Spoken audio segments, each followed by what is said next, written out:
Quoi? Ce matin, Théo, debout là-dedans. Minute Papillon. Bienvenue dans Minute Papillon, le flash audio de 20 minutes. Nous sommes mercredi 25 juillet 2018, il est midi 20. Derrière le micro, Julie Bossard.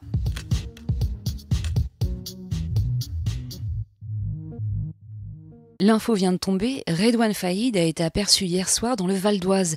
Le braqueur évadé depuis 24 jours a échappé à un contrôle de gendarmes. Dans la voiture que lui et un complice ont abandonnée, 6 pains de plastique et un faux jeu de plaque d'immatriculation ont été découverts. Le seul responsable dans cette affaire, c'est moi. Hier soir, près d'une semaine après les révélations sur son ex-collaborateur Alexandre Benalla, filmé en train de frapper des manifestants le 1er mai, Emmanuel Macron est sorti de son silence. Une prise de parole qui a rassuré ses troupes, mais irrité les oppositions.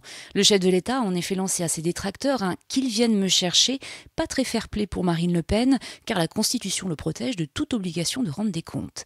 En attendant, les auditions devant les commissions d'enquête ont repris ce matin. Rendez-vous sur notre live pour plus d'infos. 3 jours de deuil national en Grèce, où des incendies dévastateurs ont provoqué la mort d'au moins 79 personnes. En France, 9 départements de région parisienne et du Nord sont toujours en vigilance orange canicule. En raison des pics de pollution à l'ozone, la circulation est différenciée aujourd'hui et demain en Île-de-France. Inquiétante nouvelle, ces températures excessives ne sont qu'un début. Selon des experts, à cause du réchauffement climatique, on peut s'attendre dans la deuxième partie du siècle à dépasser les 50 degrés dans l'est de la France. Pas de chance pour ceux qui comptaient prendre l'avion. Les personnels de cabine, les hôtesses et stewards de Ryanair sont en grève aujourd'hui et demain. Ils dénoncent leurs conditions de travail.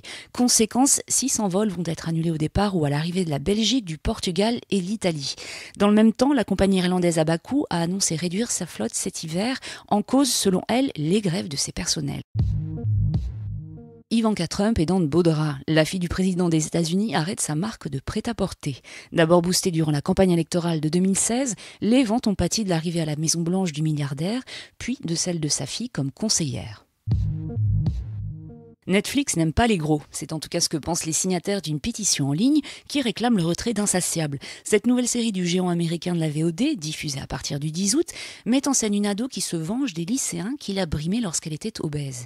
La pétition, qui avait recueilli ce matin plus de 130 000 signatures, affirme que la série encourage les jeunes femmes à jauger leur valeur à partir de leur corps. Ce n'est pas la première fois que Netflix suscite un tel tollé. 13 Reasons Why avait déjà été accusé d'encourager le suicide chez les ados. Minute Papillon revient à 18h20 pour de nouvelles infos.